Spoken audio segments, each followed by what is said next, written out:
Hola, ¿cómo les va? Buenas tardes. A ver, este es un nuevo vivo de la Fundación Bio, una de nuestras nuevas charlas. Hablemos y miremos diferente. Hola, Pauli, ¿cómo va? Ahí Maximiliano se está por unir. Hoy vamos a hablar con Maximiliano Rossi, una super charla. A ver, le voy a mandar la invitación. Ya me la mandó él. A ver si se puede conectar. Hola, Maxi. Hola, Hola, ¿qué tal? ¿cómo estás? Muy bien, gracias Ahí se Adriana. están uniendo de a poquito las familias. Igual es un horario un poquito difícil. Tratamos de que sea siempre este horario porque, bueno, los padres ya pueden sentarse un ratito después de las actividades de los chicos, pero bueno, a veces se complica. Entonces esto va a quedar grabado. Después sigue su ruta y todo el mundo lo ve, lo mira y puede haber intercambio. Inclusive te pueden llegar a mandar hasta un mail que después nos vas a dejar ahí a mano para que lo podamos poner debajo del video. ¿Mm? Perfecto, perfecto. Bueno, vamos a empezar. Te voy a presentar primeramente, porque Maximiliano, al menos para nosotros, para la Fundación Viva, es todo un hallazgo, ¿no? O sea, saber todo lo que hace yo no lo podía creer, pero bueno, voy a leer un poquito de su historia, de lo que es él, ¿no? Su historia de vida. Bueno, Maximiliano Roth es director general de Ciencia y Tecnología del Ministerio de Educación, Ciencia y Tecnología de la provincia de Misiones. Doctorando en Ciencias Aplicadas de la UNAM en colaboración con la Universidad de Michigan en Estados Unidos. Es licenciado en Genética de la UNAM y profesor de Biología. Especializado en Ingeniería Genética Bacteriana de la Facultad de Medicina de la Universidad de Cornell en Nueva York, Estados Unidos. Oh, es tremendo. Especialista en nutrigenómica del Instituto de Nutrigenómica de Madrid, España. Es promotor y partícipe de la construcción de la Ley de Educación Emocional de Misiones con los aportes de la neurociencia y genética. Bueno, tendríamos que hacer como 5 o 6 capítulos, ¿no? Para que esto se pueda entender un poco, pues son temas muy amplios. Así que bueno, bienvenido a las charlas de la Fundación. Este es el segundo ciclo del año que hacemos de estas charlas. Así que bueno, te agradecemos un montón tu tiempo. Lamentablemente en Instagram tenemos 50 minutos, una cosa así, pero bueno, yo te voy a ir avisando. Gracias Adriana a vos y a todo tu equipo también por la invitación y por permitir divulgar también aspectos importantes que hacen a este trastorno, pero también a trastornos que están relacionados con la genética y el ambiente, ¿no? Por eso el título de la charla de hoy engloba bien el contexto en el cual la genética es dinámica, ¿sí? Sí, tal cual. Bueno, voy a repetir el título para el que no tiene presente. Es la genética y neurociencia como herramientas innovadoras de transformación sociocultural. Pero nosotros, bueno, le torcimos un poco, ¿no? Las cosas a Maxi como para orientarla siempre para nuestro lado. Pero bueno, vamos a comenzar hablando un poquito de lo que también nos compete, ¿no? Que es parte de nutrición y nutrigenómica. ¿Cómo orientarías a las familias sobre estos temas, sabiendo que todos nuestros chicos o adolescentes, inclusive adultos, ya vienen con cuestiones de la alimentación que tenemos que tratar sí o sí? Bien, Adriana. Bueno, primero de todo, gracias nuevamente y bueno, un saludo a todas las personas que están conectadas y bueno, también a las personas que lo van a ver después. Adriana, sí, hay algo muy importante. Yo quiero rescatar algo inicial antes de responder tu pregunta. Estamos nosotros frente a grandes revoluciones tecnológicas del conocimiento en el mundo, en el cual tenemos herramientas que nos permiten tomar decisiones muy puntuales con respecto a nuestra genética y a nuestro desarrollo en general, ¿sí? Vos fíjate que el genoma humano se terminó de secuenciar por allá por el año 2003, costó unos 3.000 millones de dólares, más de 30 países involucrados, 10 años, ¿sí? De secuenciación del genoma, y nos permitió conocer algo que creo que después del hombre en la luna, yo creo que es el segundo pequeño gran paso de la humanidad, le digo yo, que es el genoma humano. El genoma humano nos abrió las puertas del conocimiento de qué hacen cada uno de los 30.000 genes que tenemos, que están relacionados en absolutamente todas las funciones biológicas que tenemos en el ser humano, pero no solamente el ser humano, en la vida en general, porque hoy por hoy secuenciamos genomas de virus, de bacterias, de plantas, de hongos. Tenemos absolutamente conocimiento del genoma de casi todas las especies y de todos los reinos. Fíjate que con el tema del COVID, gracias a esta herramienta pudimos fabricar una vacuna en menos de un año, cuanto antiguamente se fabricaban en más de 10 años, ¿no? Entonces, con el conocimiento de estas nuevas ciencias ómicas, también nos abrió el conocimiento de cuestiones que hacen a nuestro metabolismo, una ciencia que se denomina metabolómica, y con el metaboloma que conocemos nosotros podemos ir a la parte nutricional. La parte nutricional, Adriana, es una cuestión que por muchos años se vino investigando respecto a cómo uno de los grandes ambientes que se desempeña en nuestros genes, que es la alimentación involucrada en nuestro sistema digestivo, está involucrado en trastornos, en enfermedades, en el estado de ánimo, en la parte emocional y, lógicamente, en nuestro neurodesarrollo. Así como entendemos que la mayoría de los alimentos nos hacen bien, muchos de ellos no nos hacen bien, tenemos un nivel de toxicidad alto, intolerancias, alergias a determinados alimentos que están codificados por nuestros genes, y también se involucran los ambientes. A veces esto significa que hay alergias que se van despertando con el tiempo, es decir, con predisposiciones genéticas se van despertando con el tiempo, ya sea por estrés emocionales, estrés, ansiedades, niveles altos de cortisol. Hay muchísimos ambientes en los cuales están involucrados y, bueno, surgen después alergias alimentarias. Ahora, lo que preguntas es algo muy específico y muy interesante, porque hoy por hoy nosotros no conocemos mucho de los alimentos. Sabemos qué cosas nos hacen bien o qué cosas nos hacen mal, pero porque nosotros nos entendemos. Ahora, estas herramientas tecnológicas nos abren la puerta a saber qué pasa con nuestros genes y nuestros alimentos. Lo que se denomina nutrigenética y nutrigenómica es una nueva ciencia en la cual se secuencia nuestro genoma para saber qué tipo de predisposición a alergias tienen determinados genes nuestros. Que acordate que traemos de nuestros parientes, de nuestros antepasados, porque lo que se heredan son los genes, ¿sí? Lo que se heredan son los genes, pero en cada generación hay una reorganización muy interesante de los genes que hacen que nuestros hermanos, por ejemplo, tengan una genética, si bien similar, corresponde al 50%, pero nuestros hermanos, por ejemplo, y un 50% con nuestros padres, nos permite esa reorganización de decir, bueno, yo tengo una intolerancia determinada, pero mi hermano no.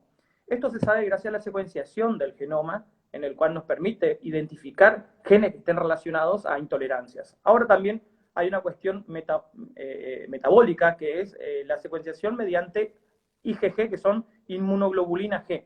¿Sí? Es un tipo de anticuerpos, un tipo de inmunoglobulina que se encuentra presente en nuestras sangres, y el test de anticuerpos de inmunoglobulina G es muy, muy interesante, porque nos brinda cuán alérgicos somos a determinados alimentos, porque nosotros día a día consumimos una cantidad de alimentos que nos recetan como que es saludable, pero no para nosotros. Entonces, ¿qué sucede en estas eras de las revoluciones? Estamos yendo hacia un camino de la medicina individual, ¿sí? Un camino en el cual nosotros somos individuos genéticamente únicos, y conocer nuestra genética, nuestra metabolómica, cómo funcionamos desde la intimidad de la célula, me gusta decir que desde el núcleo, desde nuestro ADN, yo creo que es algo trascendental. Es algo trascendental porque yo cuando estudiaba, de hecho, genética, de hecho, cuando estaba viviendo en Estados Unidos, y todavía esas herramientas de secuenciación del genoma eran carísimas. Hoy por hoy tenemos, si bien son mucho más baratas que antes, todavía tienen un costo bastante elevado, pero la información que nos brindan es única y para toda la vida, es decir, es una inversión de vida. Y ahora más adelante vamos a ir charlando sobre cómo la alimentación también está influenciada en muchos trastornos. Perfecto. O sea, saber de que estos estudios existen, ¿no?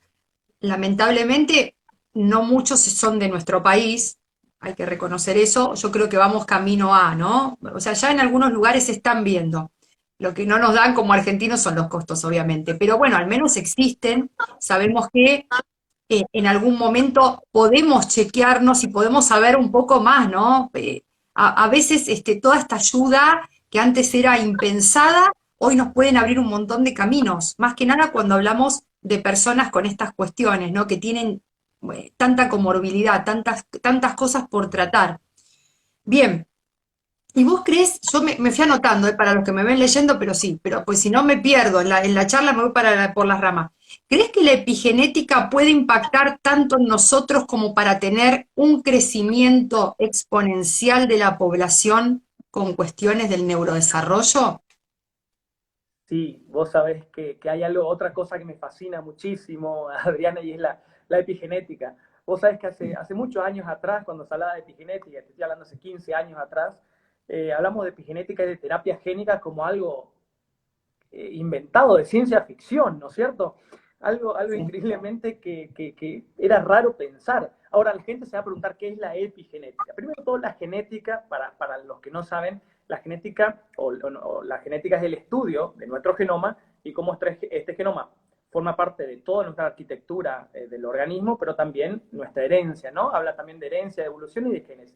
Ahora, todo este conjunto de ADN, de genes que se encuentra en nuestro núcleo celular, se encuentra condicionado, es increíble, pero nuestros genes también se autorregulan mediante epigenética. Para decir Ujú. epigenética son compuestos o sustancias químicas que activan o desactivan genes, silencian genes o exacerban la función, la expresión del gen. Sí. Fíjate lo interesante, Adriana. Yo justo venía de dar clases ahora, yo soy profesor de anatomía y fisiología también. Venía de dar clases y hablamos un poquito del transporte que tiene la célula hacia adentro y hacia afuera. Y el núcleo de nuestras células, como la célula de todos los mamíferos, los animales, también de las plantas, es muy, muy fluido. Mm. Tiene una cantidad de poros y fluyen muchísimas sustancias químicas, ingresan y salen sustancias químicas. ¿Por qué cuento esto, Adriana? Porque ya estamos en momentos y en épocas de entender que lo molecular afecta a nivel macro, ¿sí? Que ingrese una sustancia química al núcleo celular tiene una funcionalidad directa hasta nuestras emociones, nuestro sentido del ánimo, de nuestra motivación, no solamente nuestro aspecto físico, nuestro aspecto psicológico. Entonces, ya hay que entender que sabemos cuestiones moleculares de la célula que tienen una repercusión increíble y también sabemos cómo cambiarlo, cómo fortalecerlo, cómo mejorar. Y voy a dar varios tips porque esto es increíble. Y la epigenética justamente estudia todo aquello que está sobre el ADN, ¿sí? Por eso es epigenética. Es decir, todo lo que se influencia, cualquier ambiente que se influencia, es la parte epigenética. Por ejemplo, la parte emocional y psicológica lo que hace es enviar señales químicas, neuroquímicas, al interior de las células para que se libere determinada sustancia. Por ejemplo, el cortisol, ¿no? Que es la llamada hormona del estrés.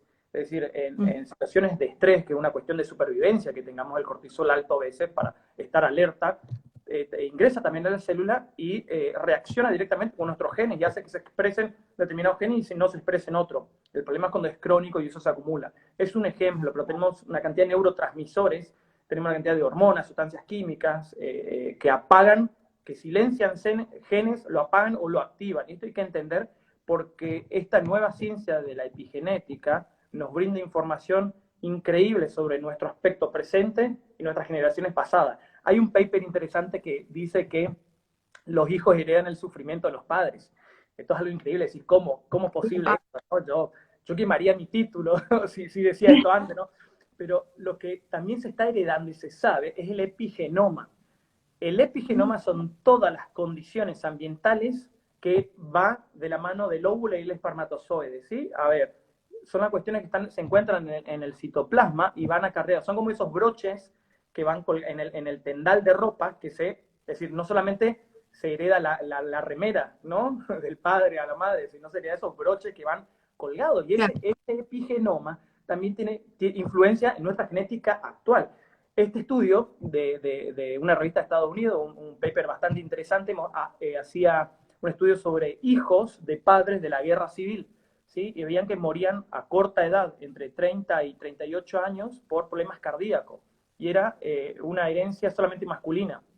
Estaba ligado a uno de los cromosomas, el cromosoma masculino, y no se entendía cómo. Y bueno, justamente estos grandes trastornos emocionales, estos grandes trastornos ambientales que por hambruna, que hacen referencia a un ambiente que afecta de manera tóxica a la célula, generaba Sí. sustancias químicas que se acumulaban y se podían transmitir luego con el espermatozoide y se juntaban en el óvulo, ¿no es cierto? fíjate vos lo importante que es entender que nuestra salud emocional también y nuestra salud nutricional actual tenemos que cuidar nosotros para cuidar luego a nuestros hijos. Es decir, ya no es una cuestión de que no me importa, sí, me importa a mí, me importa la salud de nuestros hijos. El epigenoma también se transmite y esto está estudiado y es algo muy interesante que después lo podemos charlar.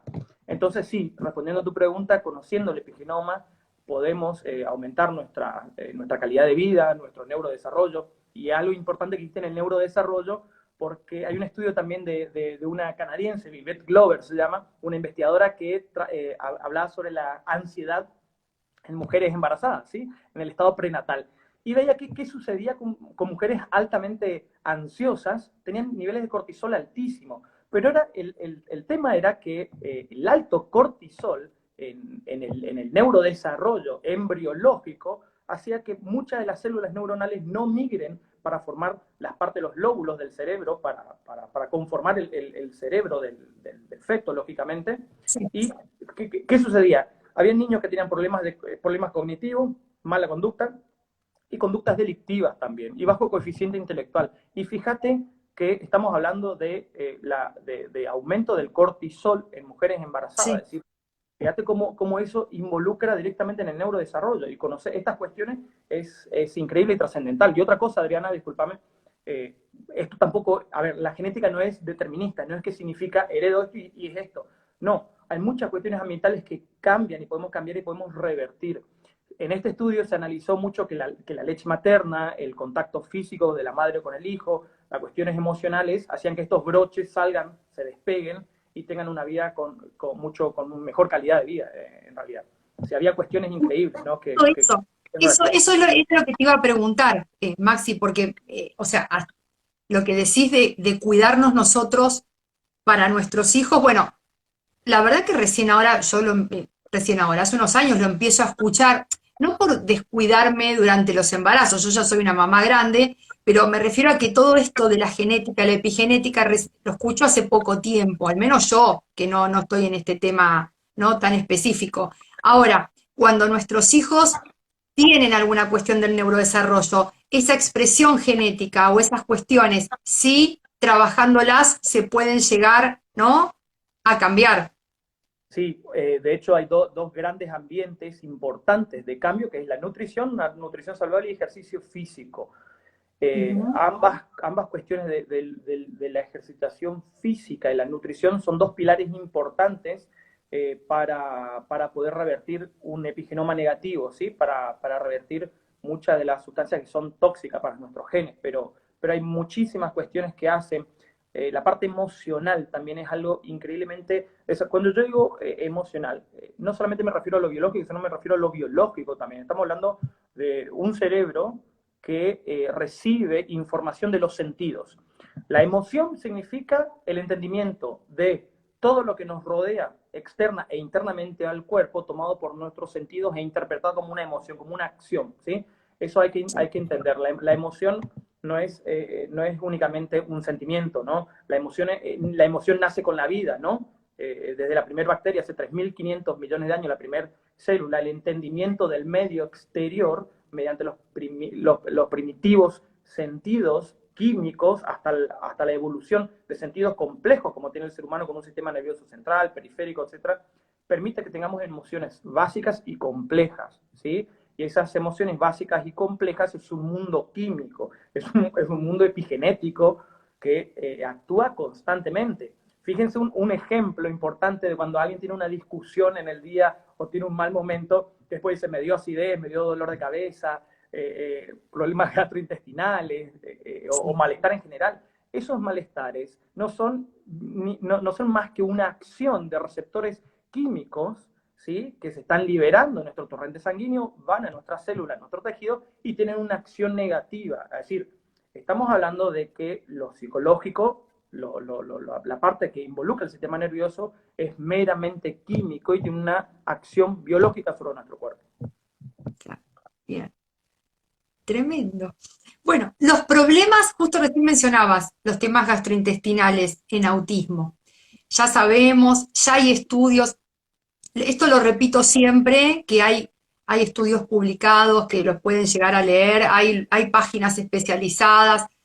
esto no es que uno lo inventa. En autismo existen problemas gastrointestinales, se ven en, no sé, yo al menos llegué a calcular un 96 o 97% de los pacientes que vemos que ya vienen con cuestiones. Ahora, la microbiota, ¿cómo pensás que puede afectar en estos chicos? Bien, no quiero ser exagerado, pero así como te dije, el hombre en la luna, un primer gran paso, el descubrimiento del genoma, otro segundo pequeño gran paso, y creo que este tercer pequeño gran paso es el descubrimiento del microbioma. Microbioma es algo muy, muy actual, que ahora después quizás vamos a charlar, más adelante te voy a comentar algo, pero cuando decimos microbiota no es lo mismo decir microbioma, ¿sí? El ser humano tiene más de una microbiota, ¿sí? La que más conocemos es la microbiota intestinal, ¿no? La que se encuentra, que significa el conjunto de las especies bacterianas alojadas en nuestra flora intestinal, nuestros intestinos, ¿no? Pero tenemos también la microbiota en la piel, la microbiota en la parte del tracto respiratorio superior, ¿sí? Todo lo que hace a la microbiota también vaginal, ¿sí? Es decir, hay varias microbiotas que hay que ir entendiendo, ¿no? En este Sí. caso, la que está relacionada directamente al autismo es la microbiota intestinal. Y como vos bien mencionaste, cada una de las palabras que yo te digo tienen que ver con papers, publicaciones científicas y estudios que también he visto, he leído, no son cosas que inventamos. El autismo es multicausal, eso hay que entender. Hay una parte importante genética y una parte importante ambiental, ¿sí? Es decir, hay alrededor de unos 93 genes que están relacionados directa e indirectamente con el trastorno del espectro autista, ¿sí? De las cuales una parte está involucrada la parte ambiental. Y dentro de esa parte ambiental tenemos la microbiota intestinal. Hay un paper muy, muy interesante en el año 2019, que dentro de todo es nuevito para lo que es, que habla de un estudio de cómo se realizaron, creo que era en Inglaterra, en 18 chicos, un trasplante de materia fecal, ¿sí? Se hace el trasplante de microbiota mediante pastillas de materia fecal, así es Ujú. donde se pone las bacterias benéficas, ¿sí? Que la hemos perdido nosotros comúnmente por el uso de antibióticos, por las comidas ultraprocesadas, por un estrés físico y emocional constante, por falta de deportes, de ejercitación física. Hay una cuestión de elementos que hicieron que se vayan perdiendo gran parte de nuestras especies benéficas de nuestra flora, ¿sí? Ahora, hay algo que también hay que saber. No existe solamente el sistema nervioso central, ¿sí? Está el sistema nervioso central, el periférico, pero hay otro sistema nervioso que le llaman el tercer cerebro, que es el sistema nervioso entérico. El sistema nervioso entérico es una red impresionante de conexiones en nuestro sistema digestivo, de la parte intestinal, con nuestro cerebro. Pero ahora ahí no termina todo.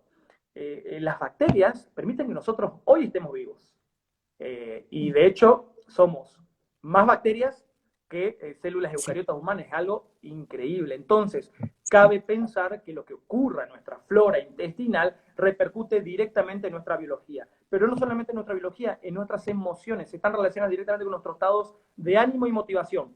Se analizaron también microbiotas intestinales de personas con alto nivel de depresión, con microbiotas normales, y se vio que las personas con alto nivel de depresión tenían una cantidad de especies benéficas perdidas de esa microbiota de lo que tenía una persona normal.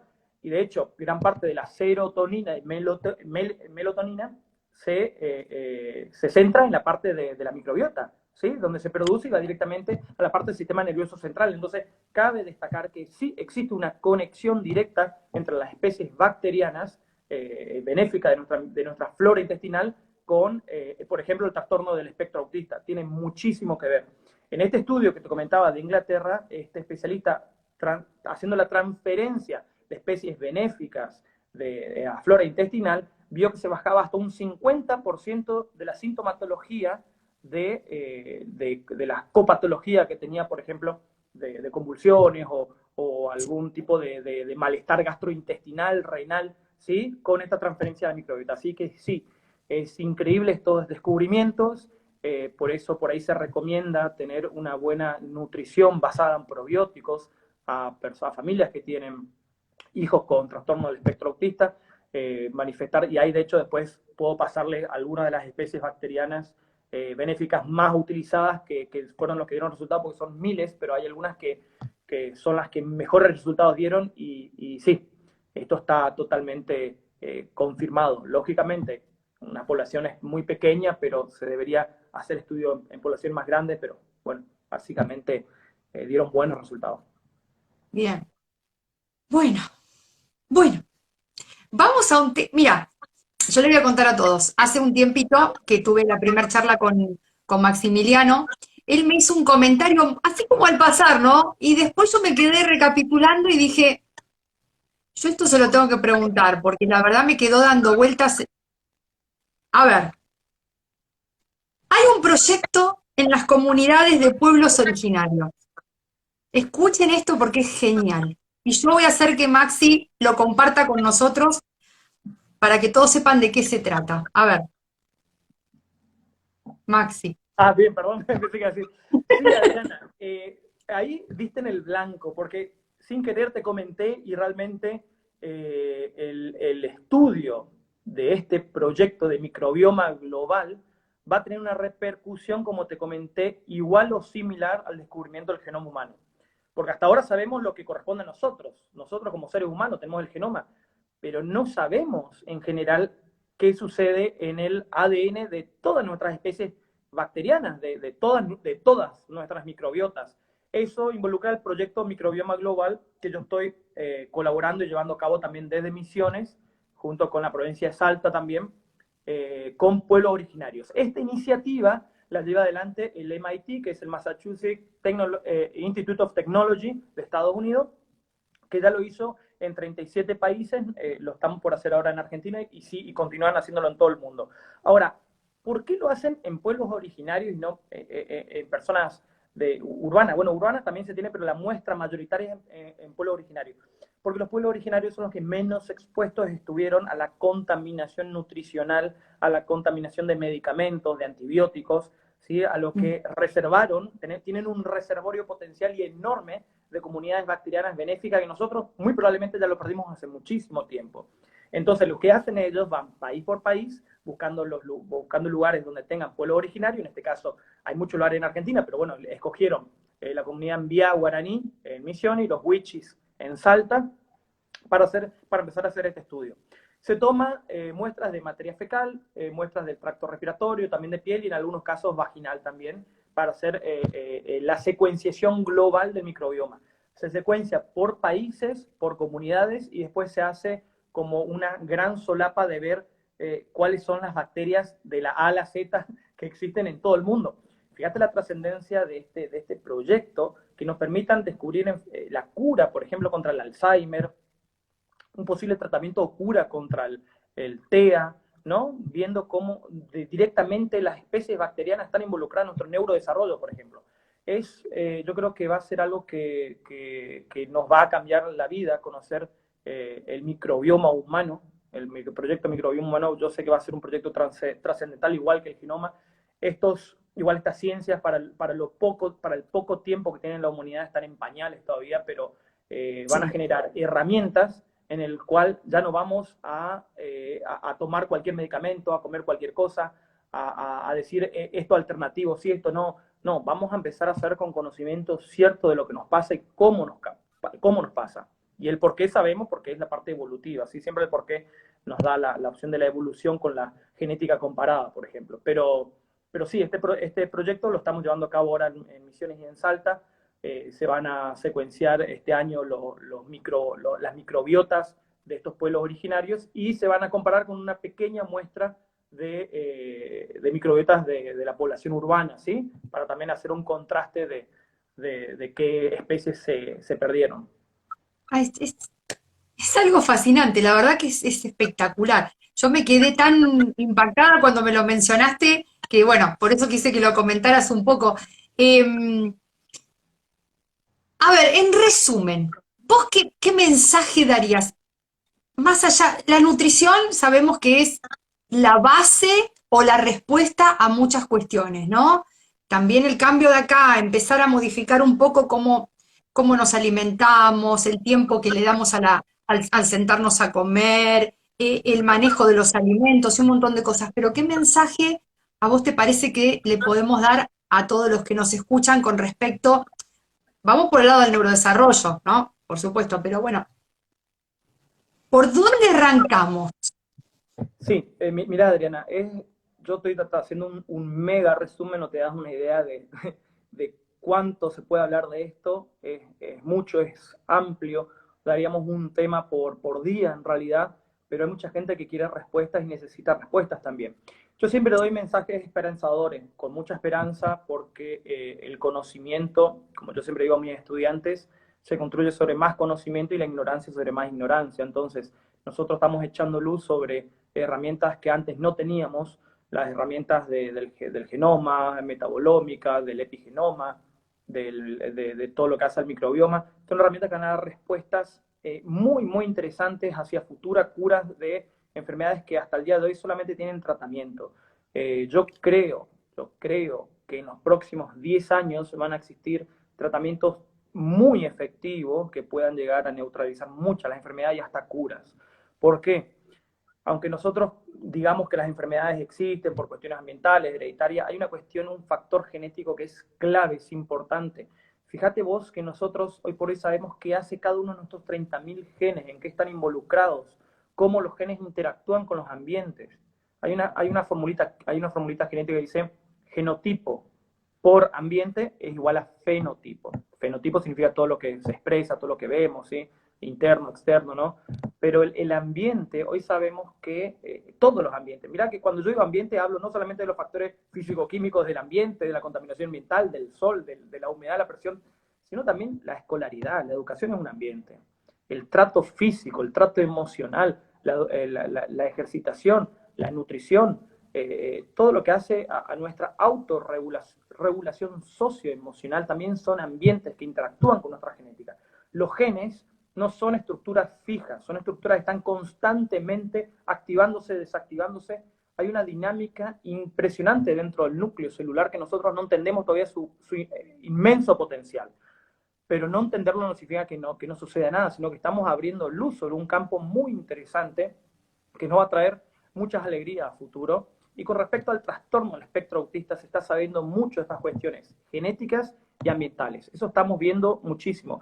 Por el momento, sabemos que existe un factor de la microbiota intestinal que está ligado directamente al trastorno del espectro autista. Hay estudios, pero como vos dijiste, en muchas revistas, en Nature en el 2019 pueden ver una que es muy interesante. Y los factores genéticos se pueden, hoy por hoy se secuencia, yo estoy trabajando ahora también con un estudio de secuenciación de paneles genéticos, en el cual en los paneles genéticos podemos saber qué enfermedades también tenemos en nuestros genes, qué enfermedades heredamos, ¿sí? Qué enfermedades tenemos con respecto a predisposiciones, como varios cánceres tenemos predisposiciones, pero no significa que sea fijo y que eso ocurra, sino que se puede llegar a desarrollar de acuerdo a cómo modifiquemos la fórmula del ambiente en esa interacción con el genotipo.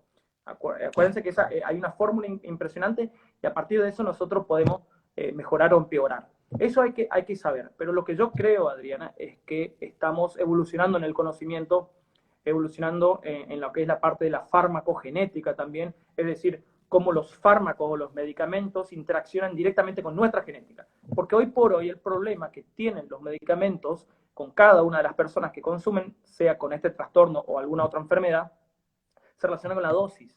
Para muchos es tóxico la dosis, ¿sí? De hecho, el agua es tóxico en dosis, ¿no? Pero todo tiene su dosis.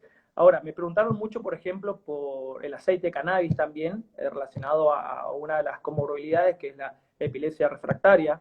Vos sabés que acá Sí. en Misiones tenemos una biofábrica en la cual se está haciendo aceite medicinal de cannabis totalmente controlado, con el perfil químico como corresponde, sabiendo cuál es la concentración exacta de cannabinoides, la concentración exacta, es decir, saber qué tiene. Porque hoy por hoy se hace mucho aceite de cannabis casero, no se sabe la concentración, no se sabe el agregado, no se sabe si hay contaminantes y hace peor a las personas. Aparte, no a todos le va a hacer bien el mismo compuesto químico.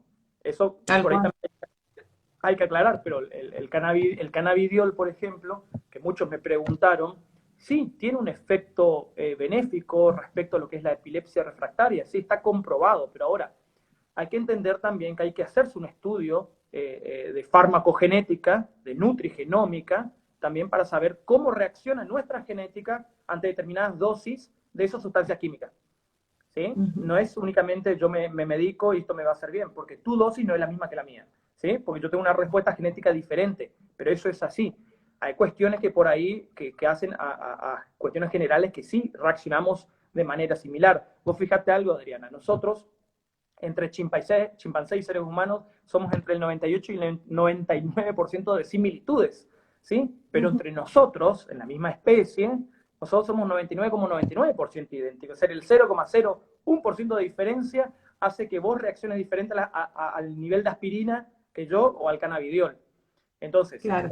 lo que yo diría como un mensaje que vos me comentás es, si se tiene la posibilidad de hacerse un estudio de farmacogenética, de nutrigenómica, por ejemplo, un estudio que yo que armo paneles también, se arma, no es un estudio muy caro, pero un estudio que nos brinda herramientas de saber qué sucede con nuestra genética. Sumado a eso, también lo que digo es hacerse un estudio de IgG, de inmunoglobulina G, de panel alimentario, para saber también cómo nuestros anticuerpos están reaccionando a determinados alimentos que comemos, porque por ahí decís, bueno, sí, el tomate me hace bien, me gusta también la clara de huevo o alguna fruta, pero en realidad no estamos viendo que quizás es tóxico en algún nivel para nuestro organismo y tenemos que hacer un cambio.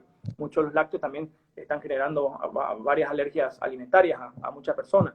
Entonces yo creo que empezar por la individualidad, ¿sí? No copiar a todo el mundo y pensar que nos hacen bien, sino que hay herramientas que nos brindan la metabolómica, nuestro metabolismo. Tenemos, por ejemplo, el de IgG y nuestra genética con los estudios de los paneles, por ejemplo. Tal cual. Buenísimo. Bueno, súper claro. Bueno, acá te mandan mensajes de saludos muy interesantes, y más arriba, bueno, hay un montón. Súper claro, Maxi. Agradezco, pero de corazón, que nos hayas podido dar tu tiempo, que nos cedas tu tiempo a la fundación.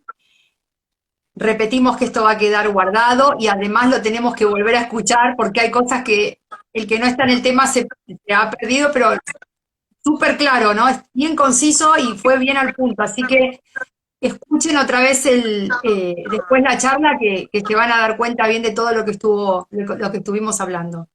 Así que, Maxi, te queremos agradecer un montón y prontamente seguro que vamos a enganchar para otra charla. Yo sé que sos una persona súper ocupada, que das clases, bueno, que trabajás un montón, pero te vamos a enganchar para dar alguna otra charla y ver, para poder seguir informando sobre este tema, que bueno, la verdad que por más que seamos profesionales, muchos inclusive de la fundación, nos falta mucho conocimiento más que nada sobre genética y epigenética. Así que bueno, mil gracias por todo. Gracias a todos los que se conectaron ahora y a los que se van a conectar después. Así que todo nuestro amor para vos y bueno, muchas gracias. Muchas gracias y un gusto. Hasta la próxima, Adriana. Gracias. Chao, hasta la próxima.